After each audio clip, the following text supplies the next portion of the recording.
Welcome ladies and gentlemen back to the Fortnite news video. Anyways, today we have a lot of news to talk about given that Fortnite Season 9 has just started, and that means we have a lot of map changes to talk about, but we have to give a big credit to Fortnite and Loot Lake BR for supplying all this information. Links to them will be in the pinned comment below, and also if you guys are interested in timestamps too, that way you guys can skip to any part of the video. They will also be in the pinned comment down below too. And also we have to give a big credit to Zeppelins and Banana Communist for using my code in the item shop when buying stuff, so big shout out to them. Don't forget, if you guys want to just be like them and be featured in a video, don't forget to tweet me an image or send me a message on Discord, show me you guys buying something using code AllOutJay in the item shop. And yeah, so that's pretty simple, but either way I'm gonna let you guys get to the rest of the video and hopefully you guys do enjoy. Anyways, the first major map change that we're going to talk about is Neo Tilted, which is one of the new points of interest, and from the ashes Neo Tilted is born. A futuristic version of the recently annihilated Tilted Towers has been built, and I'm not totally sure if it's way better than the original Tilted Towers. I feel like getting materials in this place is not necessarily the best compared to the original, or also getting items slash chests too, as I feel like the spawn rates for some reason aren't just fully comparable, but I don't know, maybe I don't have enough experience with it yet. And also Neo Tilted does come with its own little slipstream for its own point of interest, so it's just neat in that aspect too. And also besides that, we have a new point of interest called Mega Mall, which is similar to Tilted Towers, where Retail Row has been replaced by Mega Mall, a feature themed shopping complex, and the surrounding neighborhood where there's like actual houses over there has also been modernized too. So in that aspect, you know, it's a pretty neat thing too. And also just like Neo Tilted, it has its own little slipstream that goes around the whole point of interest, and it's just another little aspect to it too. But besides that, Loot Lake has new government buildings that have been modernized here too. Trees have begun to grow back as well, and it's just like neat to see that, you know, we're getting the whole dusty divot effect. And also we have a massive energy slash power cable that connects Loot Lake and Neo Tilted. I'm assuming this is what allows Neo Tilted to be powered, given that all we have the futuristic slash, you know, lights happening over there. And also we have a new point of interest called Pressure Plant, which basically replaced the volcano over there. Well, there's like more happening over there. A factory slash processing plant has been built in the half destroyed volcano, and this also comes with a dam to control the lava flow. As you guys can see on the south side of the volcano, there is like a big dam structure, and it's just quite interesting to see what's happening over there. And it seems like the government slash military is kind of analyzing what is happening over there too. And also we have another update in Junk Junction, which is the remaining debris from Tilted Towers has been transported to Junk Junction, which is including the clock tower, which is kind of neat and, you know, nostalgic in its sense.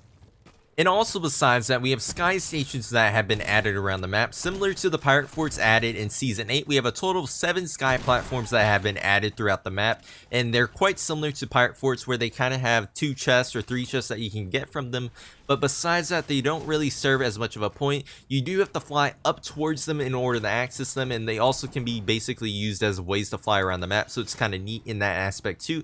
And also, if you guys haven't already noticed, in Season 9 we have a bunch of slipstream stations that have been added too, where slipstreams are a new addition to the game, allowing players to get around fast via air pathways and stations spread around the map. So it's just a neat way for you to travel quickly and always be involved in action, and this kind of promotes third parties, so I'm not totally a fan of it myself, but maybe you are in the end. And also we have other great additions to the game, which are wind turbines, which can be found across the northwestern part of the map, and turbines are accessible via zip lines, and it contains chests and ballers occasionally, so it's just a neat little way to get a baller or possibly more loot.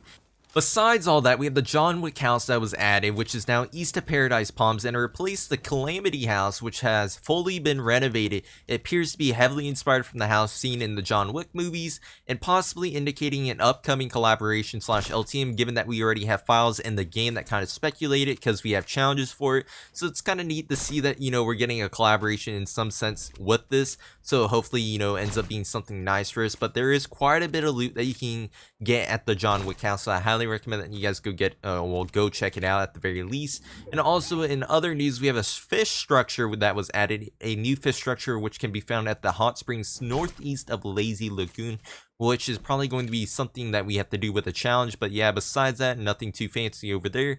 And also we have Zeppelins that are hovering around the map, which kind of serve no point, but just for looks at the current moment in time. And also the wooden shed slash house by the Mega Mall on the hill has been renovated, so the little shed that was south of the Mega Mall or Retail Row, that shed has been renovated into an actual house, so it's kind of interesting to see what is happening there. Also, another little thing that was added was the doghouse in Mega Mall, which had the LeBron James basketball court, or whatever you want to call it. That house has a new bedroom in it too. And also we have several vehicles and items being updated, like the actual texture slash files, to make them look more futuristic, so that's kind of neat in itself too. And also we have the Crush Shack by Kevin from season 5, which is continuing its repairs. This is north of Fatal Fields if you guys are interested in checking out its progress. And also we have the dig site number 1 from season 8, which has been stripped of all of its construction equipment slash geyser too, which is kind of unfortunate, but I guess it kind of makes sense in the end given that, you know, the supposed amount of time that has passed in the game. And also the rock golems, which were south of the volcano, that were, you know, at the eruption, were together and sitting right next to each other. Well, their love story has finally ended at the very least, because now they've disappeared or been removed from the game altogether, which is like, man, that kind of sucks. But yeah, another thing that was removed was the giant rabbit structure, which was on the west side of the map, aka north of Snobby Shores. That has been removed. It didn't really serve much of a point besides visiting it for a challenge. And then also another thing that was removed was 5 out of the 7 pirate camps have been removed. But I guess it doesn't really make, you know, much of a deal since we have sky stations that were added around the map. But a lot of people may be disappointed in this, as it doesn't allow us to get quick, easy materials anymore, or possibly a campfire from it, or possibly even just getting a ball or two. So that's kind of unfortunate in the end. But yeah, that's really it for today's news video. Hopefully you guys enjoy that. Comment down below what you guys think of all the map changes. What do you guys think of them? Are you guys a fan of season 9 so far? I would love to hear you guys' opinion on that. But also don't forget to use supporter creator code AllOutJay in the item shop. Don't forget to leave a like, as it does really help, and also comment down below, because that really does help, and I enjoy interacting with you guys, so that really does mean a lot. And also don't forget to hit that sub button, that way you guys can stay up to date with the Fortnite news. But either way, thank you guys for watching. Hope you guys have a great rest of your day slash night. Bye bye.